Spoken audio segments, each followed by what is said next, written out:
Hello, Steve Arts 89. Well, I've mostly lived in Melbourne my whole life, my whole adult life. I grew up in Georgetown, Tasmania. I studied in Launceston, but I just travelled backwards and forwards every day. I didn't move there.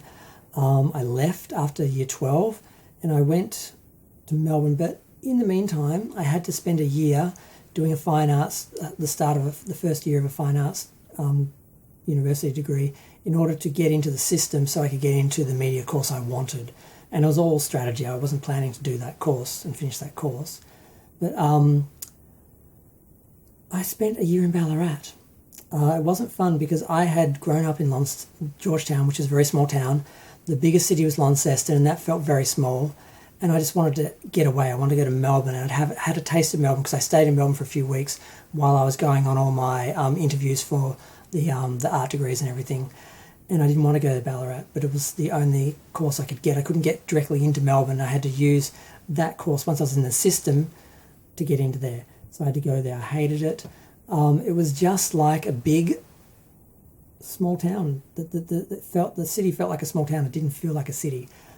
Sturt Street, the main street, it just didn't feel like a small town, and I hated it. The university itself was kind of okay. It was kind of on a hill. You sort of had to catch a bus. I lived in a dorm. That was interesting because I'd always sort of heard about dorms, and I'd seen shows like A Different World and stuff like that where kids lived in dorms and stuff. But I'd always lived at home. I'd never lived away from home. And all of a sudden I was living in a dorm. And the building itself kind of looked like the Amityville house from one side. It was very old. It was built for the 1952 Olympics, I think it was, in Ballarat. Not in Ballarat, but they had a lake in Ballarat, and they had all the rowing in that there, so the rowing team was there. The rowing team, who incidentally is featured in Gentlemen Prefer Blondes, and it's the same rowing team that is actually the one that would have been going to Australia for the Olympics that year. I don't know if they used any of the real athletes in that team, if they're all just extras, but I love watching Gentlemen Prefer Blondes and realise, oh, that's the same, Olympic team that would have been here, staying where I'm staying right now watching this movie. But whatever. So, yeah, so I moved in a place, I think it was 20 rooms, 20 kids.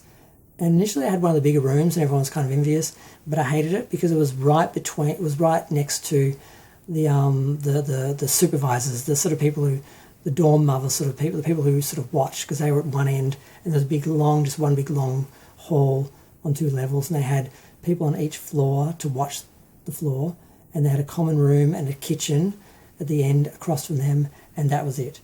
And I had the biggest room. I hated it so much. Also, I just looked into the backyard.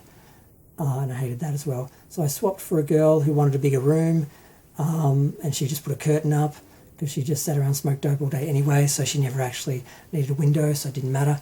And I had the other smaller room with a window that looked out onto the front of the car park and everyone coming in and out and all the activity out the front, and the kitchen was right next to me, and that made things very easy because I just had to go from my door around the corner and back in so I could hide from people because I still hadn't come out. I still hadn't worked myself out.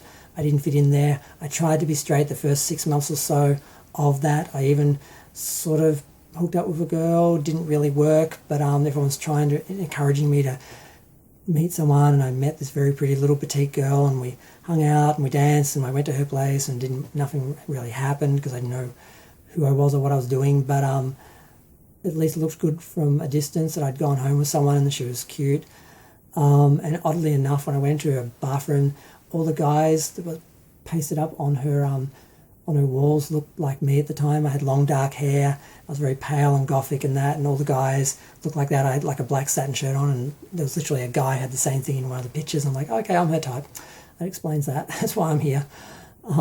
But that was like what my year was, basically pretending to be straight for half the year. And then once it was obvious I was straight, being harassed and basically hiding in my room and just never coming out and waiting, not being able to wait until I left. And living a nice little... when I left, they all hated Madonna, and I listened to a lot of Madonna. So I left a Madonna album on repeat on my CD player, full volume, locked in the room when I left, just to say goodbye. And then I had a friend come up from Melbourne, drove up and helped me take all my stuff back, and I moved back to Melbourne and went to, cinema media and, sort of started my life in Melbourne and came out and, found the gay scene and sort of found my people to an extent. And Ballarat was just a sidestep. It was kind of like, it was almost like had I just moved from Georgetown to Launceston and lived in Launceston for a year. That's what it felt like. And I'm sure it's a nice town to visit. I've been back once since I swore I'd never go back, but I had to go back for an art exhibit. I'm sure it's a nice place to visit, but I would never want to live there again.